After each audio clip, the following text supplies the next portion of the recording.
Birondi is a village in Dadri block in Gautam Buddha Nagar district of Uttar Pradesh, India, whereas Bironda, the extension of the main village, is in Dankaur block.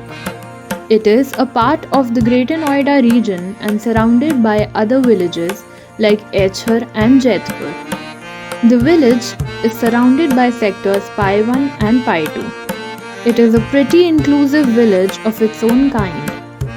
It interacts with its surrounding societies and sectors for fresh dairy supply. The languages spoken here are Hindi and Urdu. Community in majority found is Hindu. Further classified, in Birondi there is Gujar community of Gotra Mavi, and in Bironda Gujar community of Gotra Bhati. Occupations found here are money transaction, rental purposes, cattle rearing and milk supply. The area of the whole urban village is 72.85 hectares.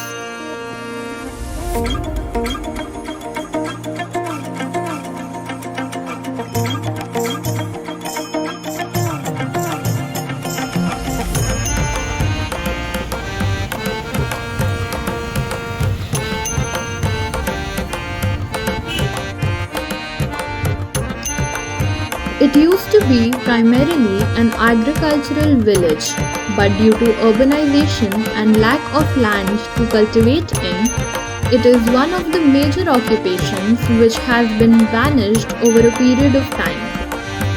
Over 1,000 years earlier, 3 brothers came from Rajasthan. The youngest brother settled and inhabited a village named Birondi. Over the years, his family generations have still been growing within the village. Further, after 650 years later, Sakhipur, an urban village itself, banished a few villagers from the village. One of those villagers were a man named Balram who came to Birondi and was granted a portion of land where flourished another village adjacent to Birondi, named Bironda. On the basis of our analysis, we named them as the dicephalic villages. Dicephalic is a Greek word in which di indicates number 2 and cephalic head, combined meaning two-headed. If we analyze on the basis of the interviews taken, we can conclude that these two villages were rivalries at a point of time, but in the present they are joined in a union and are existing harmoniously. The same way in which dicephalic humans tend to have problems amongst themselves, but eventually they learn to live peacefully. Here, in this case, both the villages are surely aligned next to each other, but are not willingly in this relationship. Urban village attracts a diverse mix of residents, including families, young professionals, artists, and seniors. This diversity fosters a rich cultural environment and promotes social interaction and exchange among people from different backgrounds. These villages prioritize the creation of communal spaces where residents can gather, socialize, and engage in recreational activities. These includes the Barat Ghar and the Panchayat Ghar of our village. A figure ground diagram is a mapping technique used to illustrate the relationship between built and unbuilt spaces in a settlement. In our village, the core area has a higher density of built with smaller plots. The expansion part has larger plots with more of unbuilt spaces.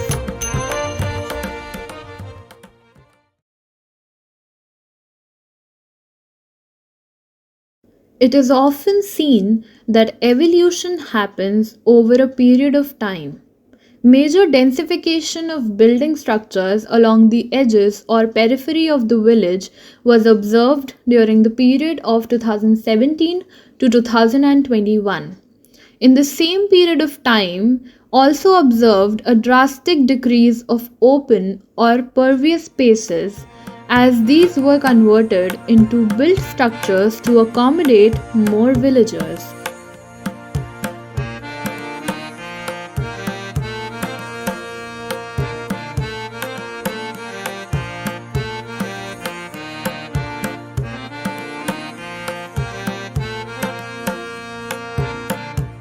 According to the building use, there are various typologies such as residential, which is 40%, industrial 5%, forest 5%, social 10%, commercial 15%, and mixed use 20%. The majority of the village consists of residential areas with some mixed use developments also present.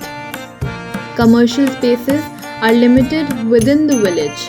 However, there is a significant concentration of residential developments, including group housing in the surrounding areas.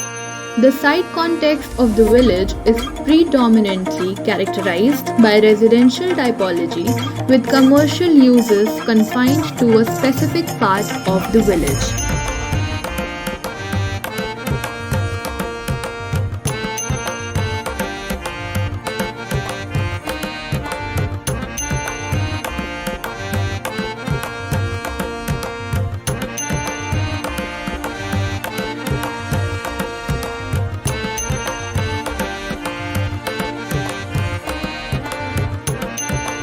Open spaces are usually divided into two parts, pervious and impervious. Impervious surfaces are those that do not allow water to penetrate through, such as plazas, courtyards, paved market spaces, and paved parking areas.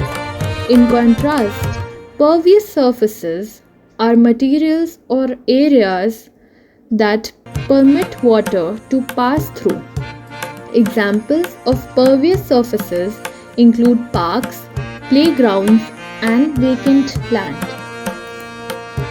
In our case, the village consists of 10% of impervious and 90% of pervious spaces, while the context of the village consists 20% of impervious and 80% of pervious spaces. There are buffaloes resting near the water body, which suggests the area is used for livestock. This exists in the peripheral area of the village. These vacant lands are usually used by the cattle to lie down under the trees to save themselves from the sun's heat. There also exists a green belt along the edge of the village.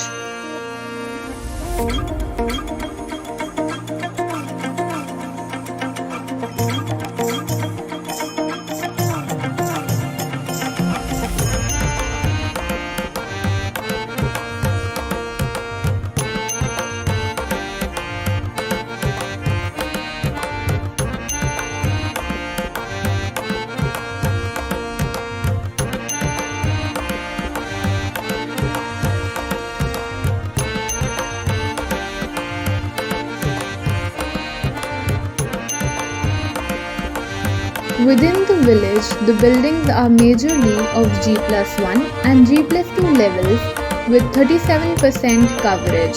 The next comes ground story buildings with 25% coverage and a single group housing which is up to G+4 floors. Buildings that lie in the immediate surroundings are majorly housing apartments ranging from 10 to 25 floors, that is 30 meters to 75 meters high, along with G+1 and G+2 residences that exist in the Delhi Police Society and in the NFL Society. The dominance of G+1 and G+2 level buildings can be seen throughout the village.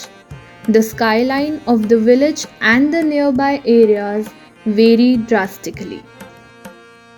The village has a higher percentage of buildings in good condition. Temporary structures are predominantly present in the village.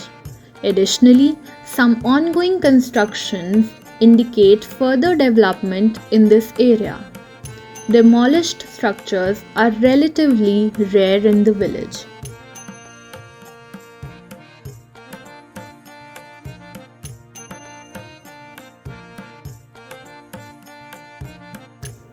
The commercial typology is further divided into groceries or daily use, restaurants, dhaba or eateries, workshop repair or maintenance, banks or ATM, pharmacy or clinic, other specialized stores, gyms, meat shop, alcohol or wine shops.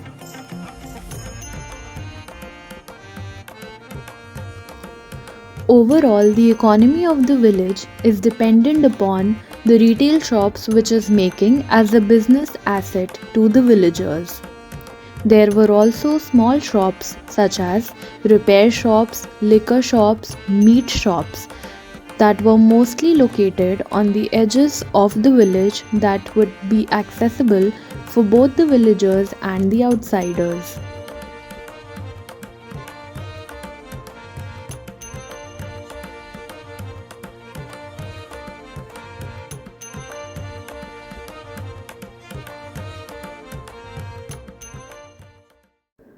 Under building typology comes residential typology, which can be further classified into three parts. The first one is on the basis of ownership, which is further classified into owned houses, and rented houses with shops. The second is on the basis of function. It can be further classified as residential plus commercial, residential plus industrial, and grocery. The third is on the basis of house form, which can be further classified as house with front yard, house with central courtyard, and house with cattle.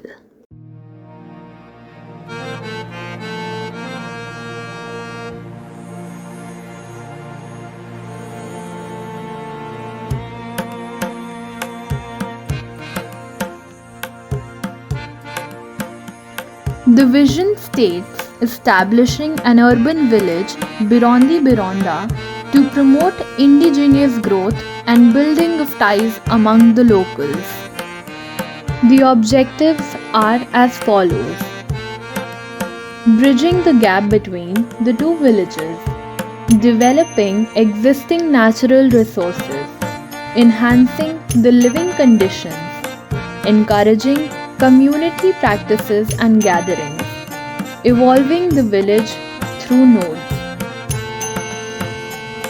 The ones circled down are listed as the areas of action which will be developed using the strategies, which are regeneration of house modules and house forms, developing a center for manure and milk distribution, creating a gathering space, providing vendors with designated placement, development of the pond, building of a playground, enhancement of the existing nodes of the village.